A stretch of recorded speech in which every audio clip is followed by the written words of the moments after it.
peut faire l'effort. De toute façon, c'est qui décide. C'est le langage du corps.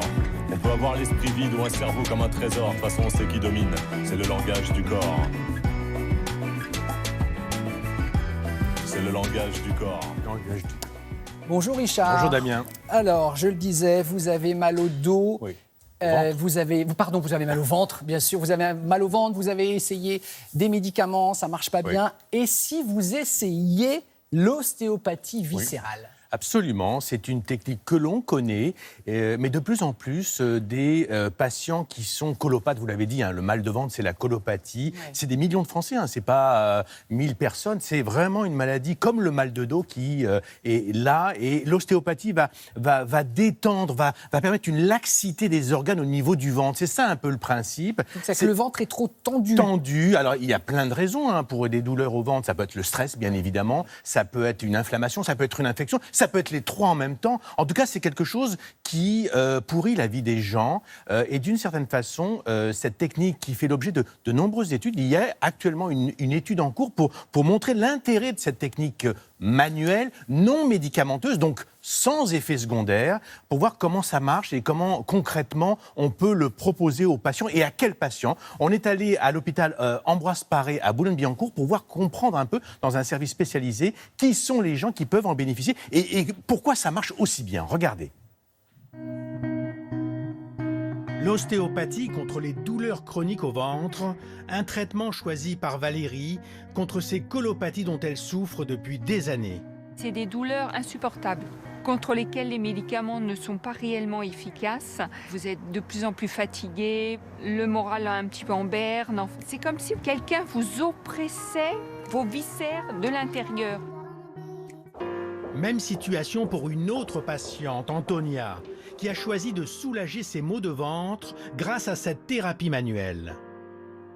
L'ostéopathie a fait disparaître la douleur au ventre. Ça a eu vraiment une durée dans le temps. Il y a eu 3 séances à raison de 1 toutes les 3 semaines. C'est vraiment une alternative à tout traitement que j'ai pu prendre d'ailleurs. Une alternative aux médicaments encouragée par les médecins, dans la mesure où elle aide les malades. Ces patients souvent ont beaucoup de mal à se soulager, y compris avec les traitements médicaux, y compris avec des mesures diététiques, et c'est pourquoi ils recherchent d'autres techniques. Et le fait de manipuler le ventre peut effectivement les soulager dans certains cas, en sachant qu'en plus, ces traitements n'ont pas d'effet secondaire. Après la théorie, la pratique. On retrouve Valérie avec son ostéopathe. Qu'est-ce qui vous amène, madame ? En fait, ça fait très longtemps que j'ai mal au ventre et en fait, c'est des douleurs un petit peu apparentées comme une gastro, en permanence. Allez-y, installez-vous, madame, allongez-vous. Très bien.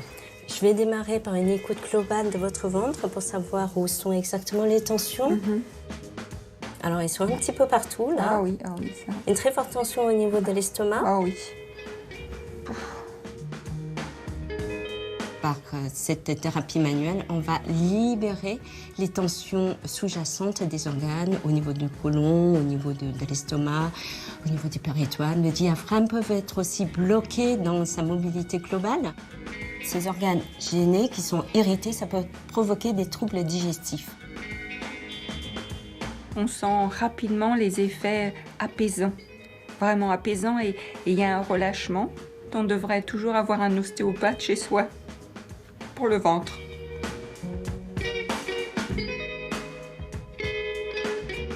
Donc Richard, cette ostéopathie viscérale se pratique donc à l'hôpital, mais il y a d'autres techniques qui fonctionnent contre le mal de ventre. Oui, absolument. Je pense à la méditation, je pense à l'hypnose, et toujours dans les services hospitaliers. Donc c'est quelque chose qui se développe parce qu'on est arrivé au bout du médicament et il faut trouver des solutions pour permettre aux gens de revenir et de ne plus avoir cette douleur permanente.